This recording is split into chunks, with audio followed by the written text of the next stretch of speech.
Hoy día continuamos con la serie Sublime Gracia, Inmenso Amor, y vamos a ver un tema un poco desafiante. Vamos a orar primero. Padre que estás en los cielos, te damos gracias por este día. Es un nuevo día que nos regalas, una nueva oportunidad de estar aquí para aprender tu palabra, para escuchar tu voz, Señor. Y Padre, aquí estamos. Prepara nuestra mente, prepara nuestro corazón para recibir tu palabra. Y pedimos, Señor, que hoy día salgamos llenos de lo que tú tienes para nosotros hoy.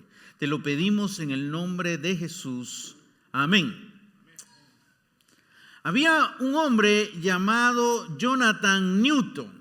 Jonathan Newton. Era en los años 1700.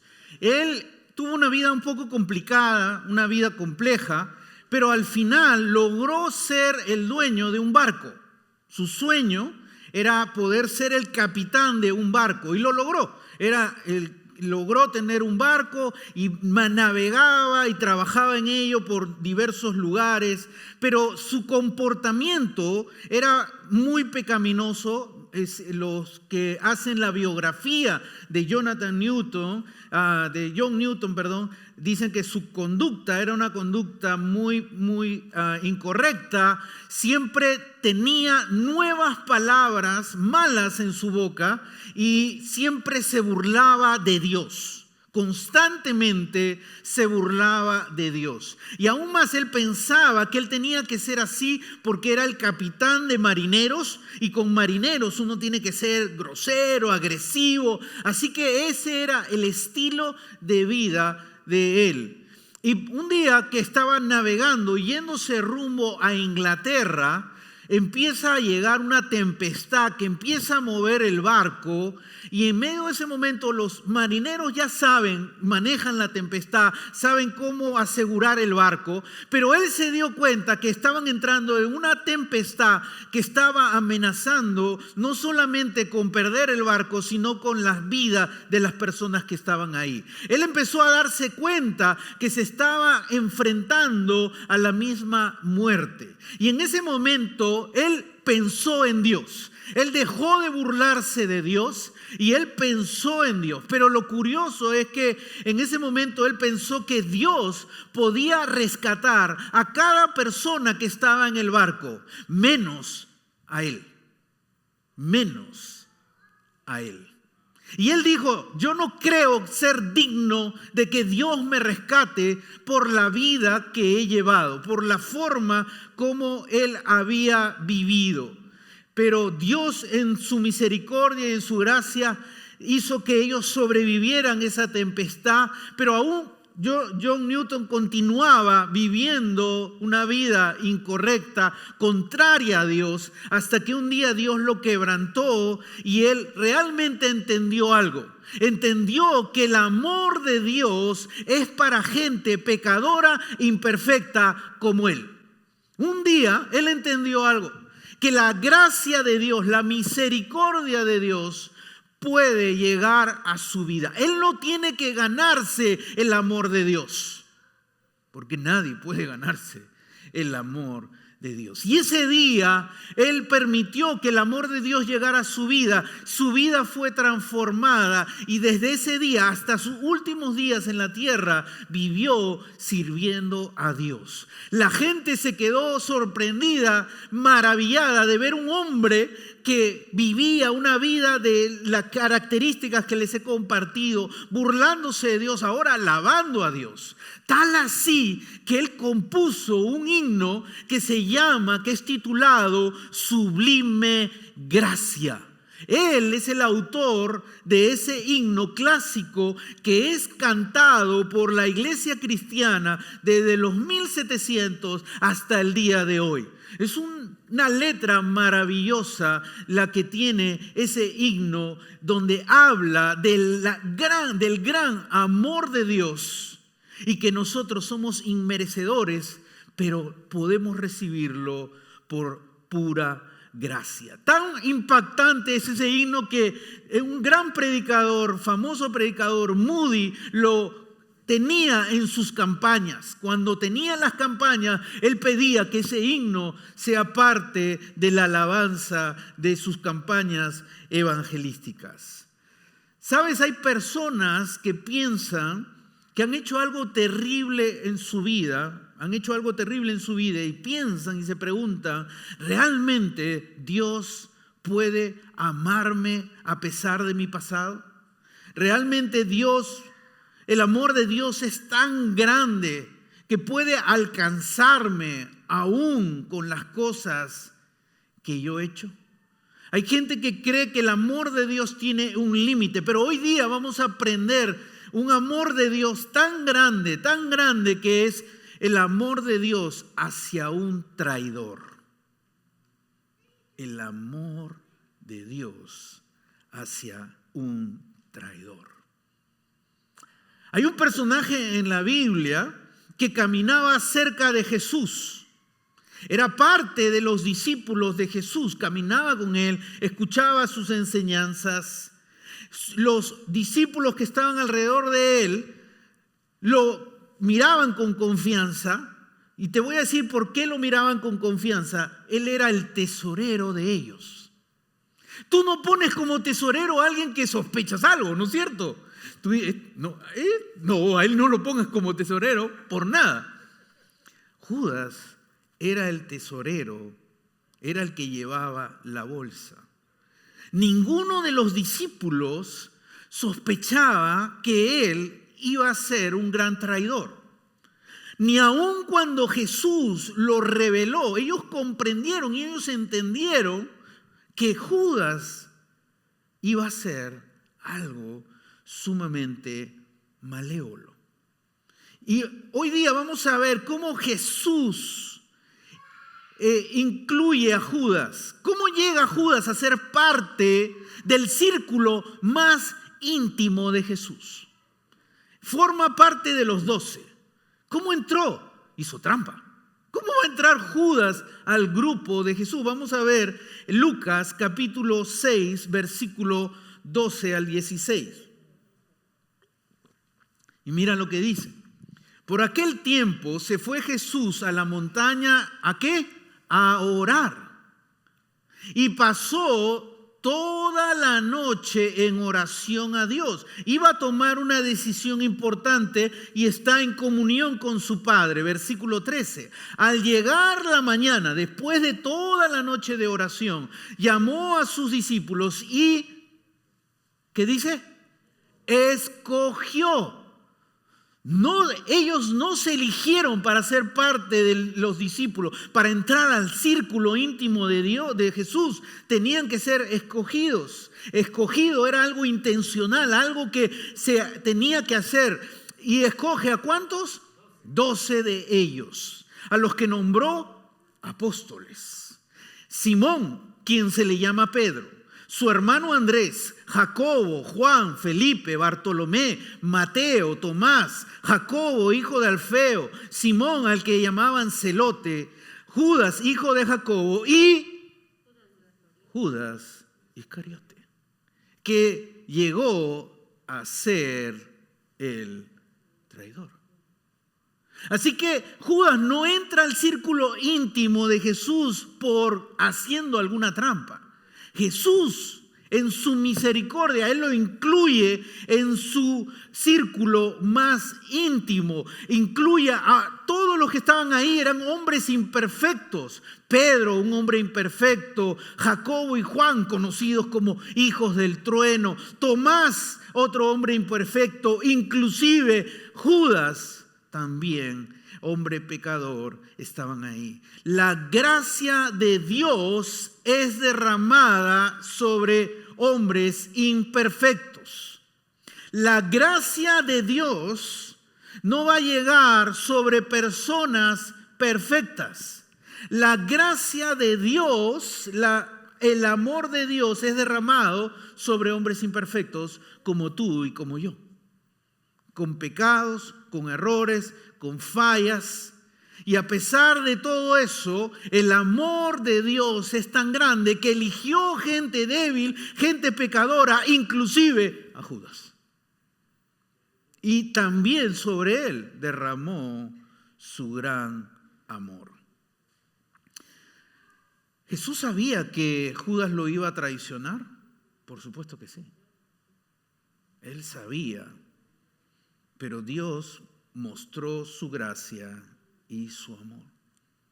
Dios sabe que después que tú te conviertes, ¿vas a volver a pecar y fallarle? Claro que sí. ¿Tú crees que a Dios le sorprende cuando caes en algún pecado? Dios no le sorprende, Dios sabe. Pero Él no va a dejar que su gracia y su misericordia se vayan de tu vida. Hay una idea equivocada. Las personas que están más cerca de Dios es porque se lo ganaron con algún mérito. Estoy más cerca de Dios porque me lo he ganado, haciendo algo, actitudes religiosas o algo, me he ganado. Algunos le llaman la meritocracia.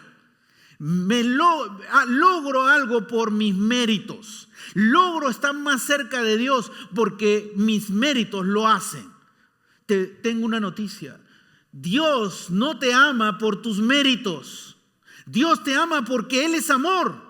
Y en su gran amor y su gran misericordia, Él lo derrama sobre todos los hombres imperfectos, sobre nosotros, no por algo que hemos hecho, sino porque Dios en su esencia, Él es amor.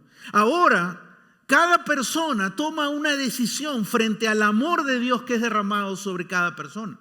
Cada uno de nosotros toma la decisión de aceptar el amor de Dios o de rechazar el amor de Dios. Juan 1, 11 y 12 dice lo siguiente: vino a los que era suyo, pero los suyos no lo recibieron.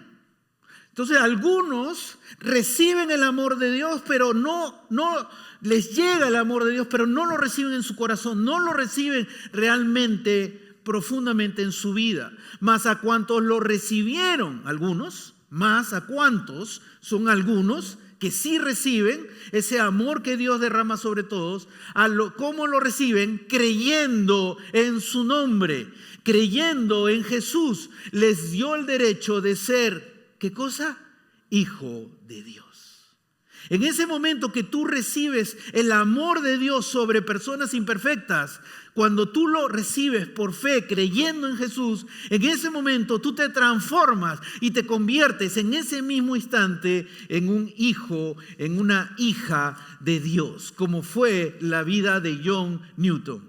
Pasó su vida de ser un hombre que se burlaba de Dios a ser un hombre ahora que compuso un himno para alabar a Dios. Y empezó a vivir una vida que adoraba a Dios. Pero Jesús no solamente elige a Judas para que sea parte de su círculo íntimo, sino hace algo más. Vamos a ver el Mateo 10, versículos 5 al 7. Dice: Jesús envió a estos 12 con las siguientes instrucciones: no vayan entre los gentiles, ni entren en ningún pueblo de los samaritanos. Versículo 6. Más bien a las ovejas descarriadas del pueblo de Israel. Donde quiera que vayan, ¿qué van a hacer? Prediquen este mensaje: el reino de los cielos está cerca. Ahora Jesús no solamente los elige, sino Jesús les delega tareas espirituales. ¿Me entiendes? ¿A quiénes les delegó esas tareas espirituales? ¿A cuántos de ellos? A los 12. Quiere decir que incluido estaba Judas. Ahora, yo de verdad que a mí me cuesta imaginarme a Judas predicando el evangelio. No me lo puedo imaginar. Y no nos dice el pasaje si él fue uno de los que estaba compartiendo. Pudo ser que escuchó. Pero Jesús le dio tareas espirituales a todos sus discípulos, incluyendo a Judas. Esa es la gracia de Dios. La gracia de Dios es derramada en hombres imperfectos. La gracia de Dios es derramada en hombres imperfectos. Un Pedro que recibió tareas espirituales, un Tomás y todos ellos eran hombres imperfectos, pero Dios les dio tareas espirituales. Y no le dijo: ok, los 11 se van a predicar el evangelio, Judas, tú te quedas en la banca. No dijo eso. No dijo, los 11 se van a predicar el evangelio, Judas, tú te quedas haciendo cosas administrativas. Le dio a todos tareas espirituales. Y eso es lo que Dios hace con todos nosotros. Algunos creemos que necesitamos ser más maduros espiritualmente para poder hacer tareas espirituales para Dios. Algunos creemos que los únicos que hacen tareas espirituales para Dios son los pastores, son los misioneros o algunos líderes dentro de la iglesia porque a ellos se les ve más cerca de Dios.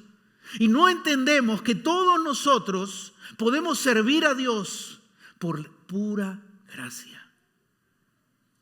Somos hombres y mujeres imperfectos y Dios nos da habilidades y capacidades espirituales a cada uno de nosotros para contribuir al reino de Dios aquí en la tierra. Pero no solo eso hizo Jesús, hace algo más. En Juan capítulo 13 se va a narrar una historia muy interesante, muy fascinante, donde Jesús llega a un lugar con sus discípulos. Se acostumbraba cuando alguien llega a una casa en esa época, las personas en esa época no usaban zapatos como el día de hoy, usaban sandalias abiertas y caminaban por lugares donde había mucho polvo. ¿Te imaginas después de 15 minutos, 20 minutos caminando cómo terminaban esos pies? Pues llegaban a una casa y la costumbre de hospitalidad era que el siervo de la casa atendiera a las personas que llegaban y les lavaran los pies.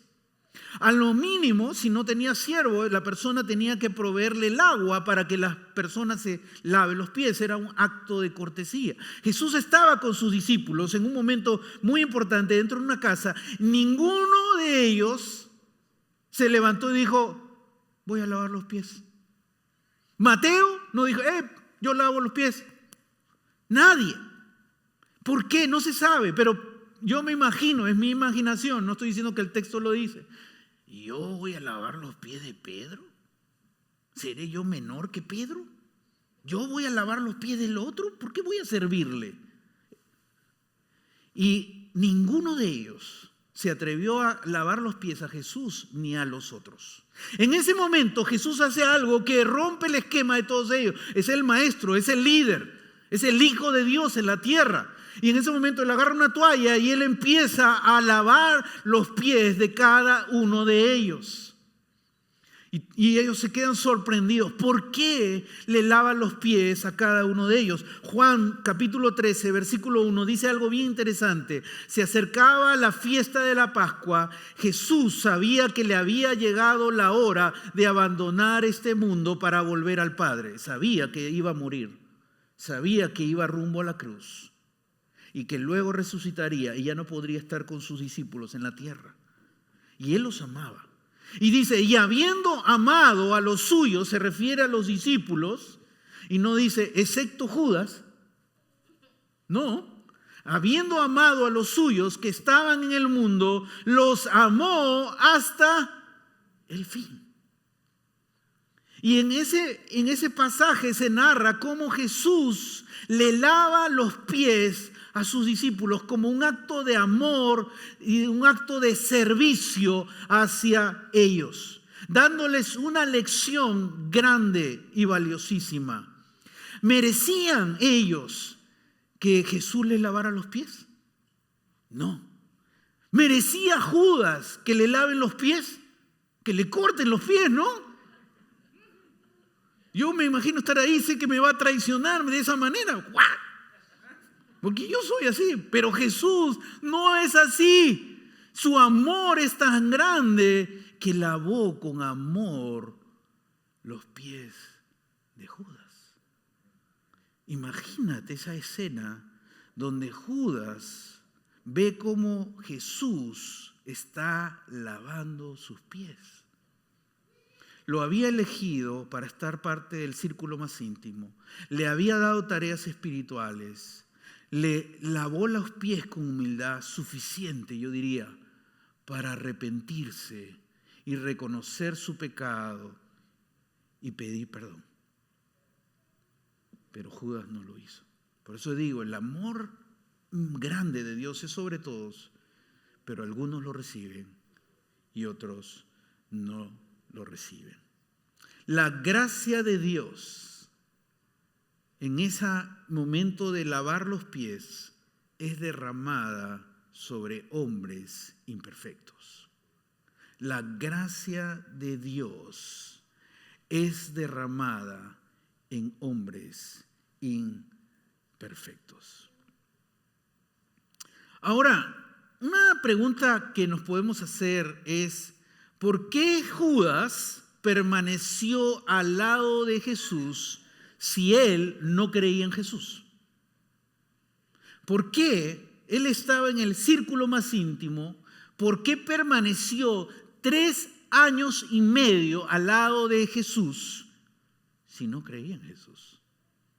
Así que algo importante que nos debemos dar cuenta es que estar cerca de Jesús no significa que soy hijo de Dios.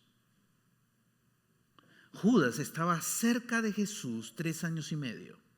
Escuchó sus enseñanzas, no solo escuchó, vio sus milagros, vio resucitar muertos y no creyó en Jesús. ¿Por qué Judas permaneció al lado de Jesús si no creía en él? Juan nos va a narrar un incidente muy interesante donde Jesús está en la casa de Lázaro y una de las hermanas de Lázaro derrama un perfume sobre los pies de Jesús. Ese perfume no es como el perfume de hoy. Si tú te compras un perfume caro, pues tú abres la tapita, te echas y lo guardas bien, lo cierras bien para que no se evapore, ¿no es cierto? Porque es caro, lo guardas. En esa época no era así. No había tapita que las abrías. Se rompía y ya tenías que echarlo. Entonces, para usar un perfume en esa época se tenía que tener conciencia de que ibas a usarlo completamente. Era un perfume costoso. Y la hermana de Lázaro derrama ese perfume costoso en adoración a Jesús. En ese momento Judas ve lo que sucede y Judas dice, mejor hubiésemos usado ese dinero para ayudar a los pobres en lugar de desperdiciarlo. Pero realmente Judas no le interesaba a los pobres, le interesaba su bolsillo. Porque dice, hay muchos versículos que no puedo leerlos todos en este día, busca una concordancia, busca Judas y ahí vas a encontrar todo lo que estoy hablando. Dice que Judas, en cada oportunidad que tenía, él sacaba el dinero de la bolsa y lo metía a su bolsillo. Quiere decir que Judas era un ladrón. Así que él estaba al lado de Jesús para obtener un beneficio de él, pero no para someterse a Jesús. Una gran diferencia. Estaba cerca de Jesús para obtener un beneficio de él, pero no para someterse a Jesús. Encontré una frase muy interesante. Vamos a ver si me la ponen acá. Dice así, a juzgar por su carácter, está hablando de Judas, un autor, dice, parece indudable que siguió a Jesús con vistas a las ventajas materiales que obtendría. Entonces, ¿por qué estaba cerca de Jesús? Porque quería obtener un beneficio de Jesús. Quería obtener una ventaja, pero no quería someterse a Jesús. Y eso es importante entenderlo y evaluarnos nosotros por qué estamos cerca de Dios. ¿Por obtener una ventaja de Dios o para someternos realmente a Dios? ¿Estamos cerca de Él para obtener beneficios de Él o cerca de Él porque reconocemos que Él es Dios y nos sometemos completamente a Dios? Pero cuando Judas vio que Jesús ya no era un beneficio para él, hizo uno de los planes más malvados en la tierra. Acordó entregar a Jesús por 30 piezas de plata. Tanto era su codicia, que tan importante era eso, que era eso el valor de su maestro, y lo iba a traicionar por 30 piezas de plata. Y mira lo que dice Mateo 26, versículo 21 y 22. Dice, estaban ahí los discípulos, mientras comían les dijo, les aseguro que uno de ustedes me va a traicionar.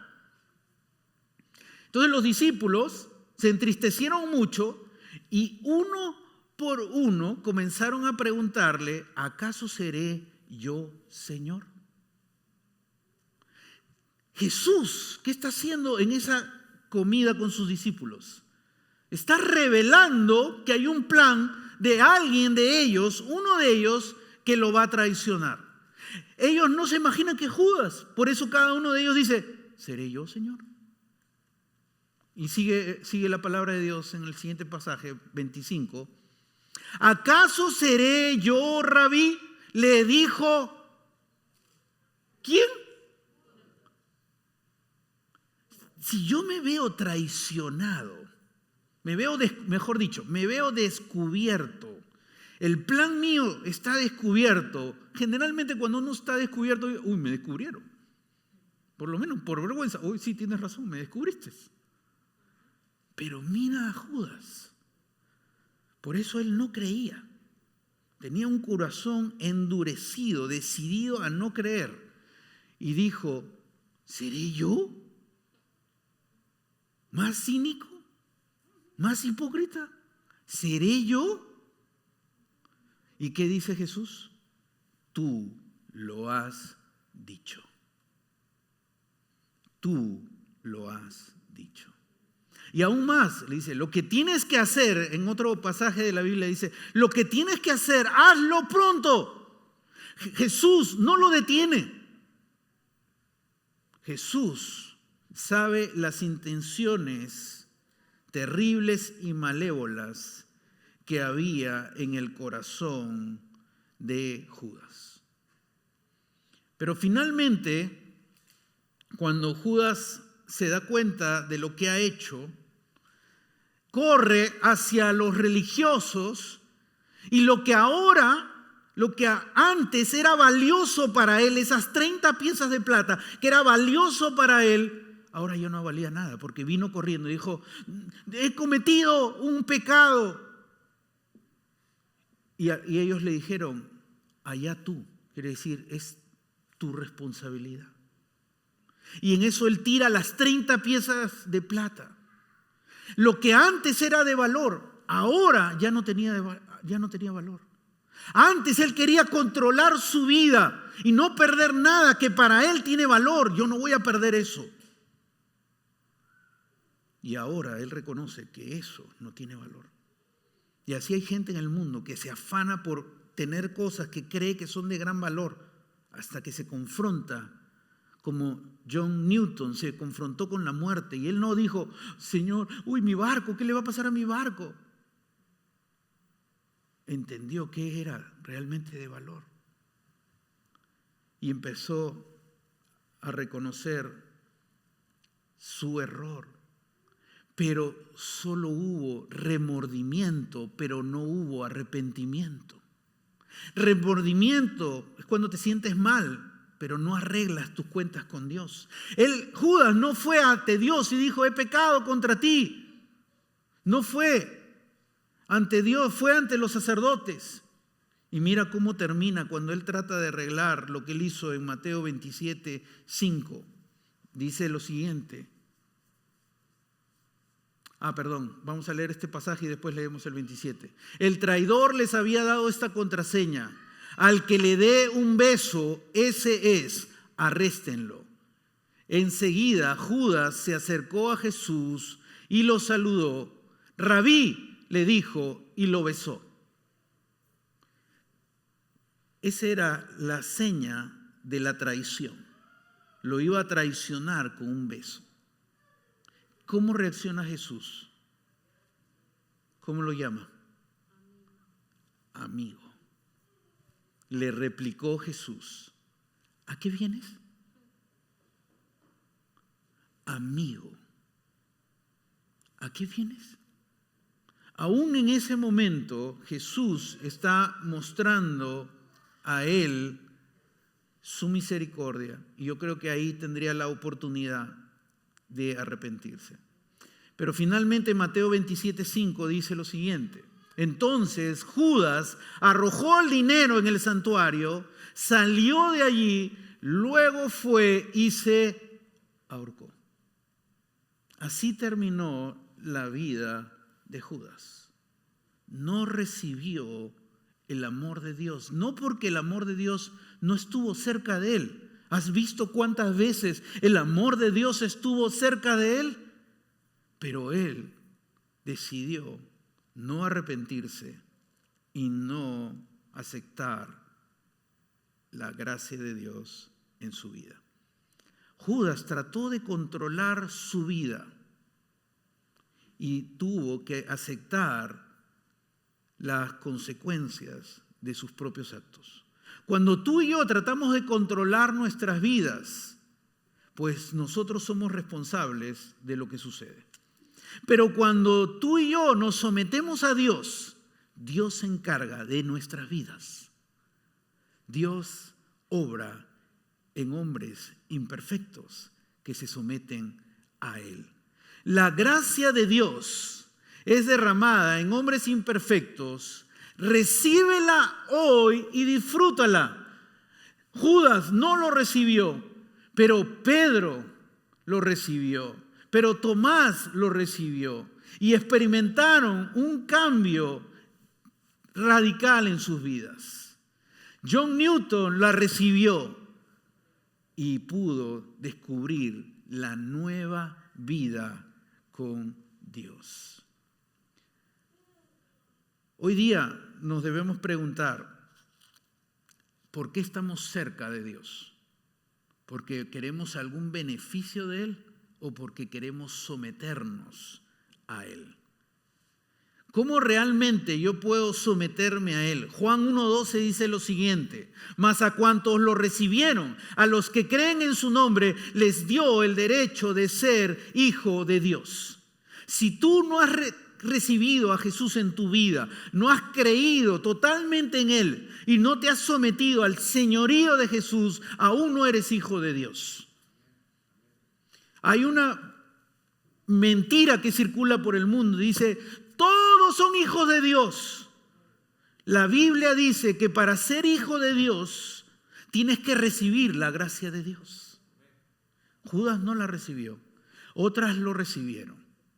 Aquel que lo recibe y aquel que cree en Jesús y entiende que Jesús lo ama y entiende que Jesús quiere hacer algo nuevo en su vida y cree en Él, en ese momento se convierte, se vuelve un hijo de Dios. Y hoy anhelo que cada uno de los que están aquí no se vayan de aquí sin entender y sin haber reconocido a Jesús como el Señor de su vida. Porque si hoy te vas de aquí sin tener a Cristo en tu corazón, tu destino eterno no va rumbo al cielo.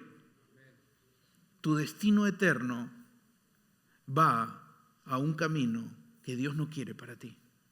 Así que en el lugar que estamos, ahí en el lugar que estás, inclina tu rostro y cierra los ojos y oremos. Oremos por nuestros familiares, oremos por nuestros amigos, oremos por personas que conoces que necesitan que la gracia de Dios llegue a sus vidas. Pero si hoy tú estás aquí, si tú estás ahí en casa viéndonos y hoy entiendes que necesitas a Jesús como el Señor y Salvador de tu vida, hoy es una oportunidad para que Jesús venga a tu corazón, para que Jesús venga a tu vida. Hoy Jesús está tocando la puerta de tu corazón. Él quiere entrar en tu vida. Ahí en el lugar que estás, cerrado los ojos, invita a Jesús a que venga a tu corazón. Hoy día dile, Señor Jesús, creo en ti que moriste en la cruz por mí, creo en ti que perdonaste todos mis pecados y hoy me someto a ti para siempre. Gracias porque hoy me vuelvo un hijo tuyo, una hija tuya. Te pido todo esto en el nombre de Jesús. Amén. Amén. Si has hecho esta oración por primera vez, por favor, avísanos, dinos de alguna manera que nos gustaría darte algunas palabras de consejo. Pero recordemos algo, cuando fallemos, recordemos algo. Tenemos un Dios que nos ama constantemente. Cuando tengas momentos de dudas, el amor de Dios sigue ahí. Cuando tengas momentos de sufrimiento, recuerda, el amor de Dios está ahí. El amor de Dios persiguió a Judas, pero él no lo recibió. El amor de Dios te persigue a ti y me persigue a mí. En cada momento de nuestra vida, el amor de Dios no se va. Y eso es lo maravilloso que necesitamos recordar constantemente en nuestra vida. Escribí una oración. Si la tienes, si recibiste la oración, por favor, sácalo en este momento, tenlo a la mano. Y dice así: Dios, quiero agradecerte porque tú me amas. Amas a un hombre o mujer imperfecto. Cada día quiero disfrutar de tu gracia, de tu inmenso amor. Cuando pase momentos difíciles en mi vida, hazme recordar que tú siempre me amas. No estoy cerca de ti para obtener alguna ventaja para mí. Estoy cerca de ti porque te reconozco como el Señor de mi vida. Sé que vas a transformar mi vida como lo hiciste en Pedro, Juan y Pablo. Úsame para tu reino y para que otros escuchen de tu amor. Amén. Pongámonos de pie. Y vamos a terminar entonando el himno que compuso John Newton, que es Sublime